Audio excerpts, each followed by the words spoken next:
Going to run through some exponential growth stuff. Exponential functions, they have their variable in the exponent. They're going to grow exponentially quickly one way or the other. And growth functions, their graphs from left to right are going to go up the roller coaster. So they're going to look something like this. Or it could be down here, we could shift that graph down like that. It could be over here, look something like that. And all of these graphs, these exponential growth graphs, really any exponential graph, is going to come really, really close to touching what we call an asymptote. And that's a line right at the bottom of these things. So that graph would almost touch that line. That graph looks like it would almost touch that line. And that line that's almost touching is called the asymptote. Exponential growth functions, we said would go left to right. These things are going to get larger quickly. And exponential growth functions have a base that is larger than 1. So like 2 to the x, 3 to the x, 3 is larger than 1, 2 is larger than 1, 10 to the x, 1.4 to the x. 1.4 is bigger than 1. 5 over 3 to the x. That's a fraction, but 5 over 3 is bigger than 1. 7 to the x, 900 to the x, whatever else you pi to the x. Something that's bigger than 1 down there is the base. What else have I? Let's just put 5 to the x down there. Here's some charts of exponential growth functions. Notice from left to right or top to bottom, as the x values get larger, so do the y values. And that makes sense because, my graphs were all looking like this. And so from left to right, like my numbers are going to get larger. Or from right to left, you could say they're going to get smaller and they're going to get closer and closer to that asymptote. So those numbers are going to get closer and closer together. The difference between those numbers is going to get closer and closer together too. So I've got 2 to the x here, and I'm going to graph this thing. We're going to graph this thing on Desmos. So if you would, find Desmos, and I'm going to punch in 2 to the x and look at this graph. I'm going to make it say f of x equals 2 to the x, so that I can make a table down here. And on your notes, it's got -5, -4, -3, -2, -1, -0, 1, 2, 3, 4, 5. And you can punch all those numbers in on your notes.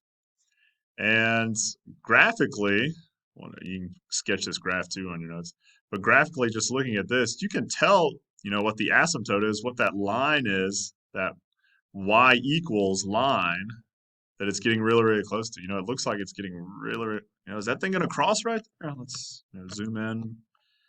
No, I don't think so. It looks like it's going to get really, really close to it, but never going to touch that line. So looks like my asymptote on that one is going to be y equals 0.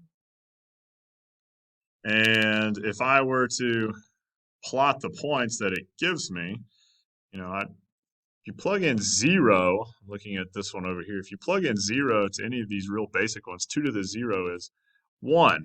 3 to the 0 is 1. 10 to the 0 is anything to the 0 power is 1. And so each of these graphs in its most basic form is going to go through 0, 1 right there. And then 2 to the first power, so this was 2 to the 0, this will be 2 to the first. And Desmos, or whatever kind of graphing method you got, calculator is going to do all this work for you. But 2 to the first power would just be 2. So at 1, 2 down here on the graph. And then 2 squared is 4. So 2, 4 would be right there. And then 2 cubed is 8. So 3, 8 would be on the graph. And that's 16, 4, 16 right there. And this would be 32. That's going to be just off my graph right there. And you could go backwards, 2 to the -1 would be 1/2. Exponent rules there. And this would be 1/4, 1/8, 1/16, 1/16, and 1/32. And you could write it as a fraction. You could also see it on, whatever graphing utensil you got, Desmos, that it's going to get closer and closer to 0 down here without ever touching it. Okay, so my graph should look something like that with my asymptote at y equals 0. Same kind of something for 3. If you would, push pause and try to figure that one out. Okay, so go over here to Desmos. Let's make this thing 3 to the x. 3 to the x. And once again, you can kind of see that I'm getting closer and closer to 0 right there. Closer and closer to 0. Filling in the charts. Anything to the 0 power is just 1. 3 to the first power is 3. 3 squared is 9. 3 cubed is 27, so on and so forth. So I feel pretty good about y'all filling in that chart. Same thing with 4 to the x. It would go through 0, 1. And then you would plot those points. 1 would be 4, 2 would be 16, and then so on and so forth. This one gets a little different because it says 2 to the x plus 4. So if we want to come over here to Desmos and kind of look and see what that thing does, I've got 2 to the x plus 4. Well, that obviously shifted my graph up a little bit.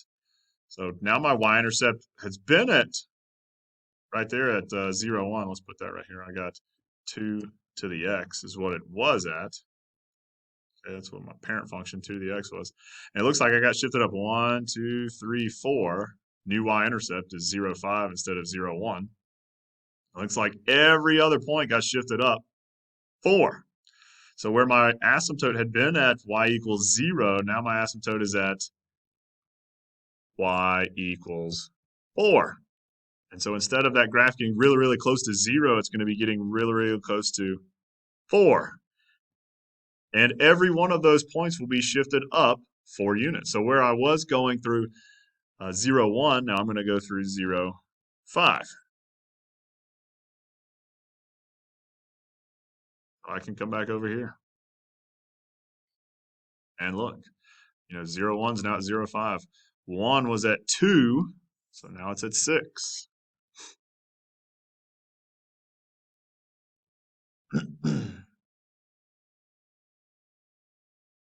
6, 8, 12 is at 20 and 36. 20 and 36.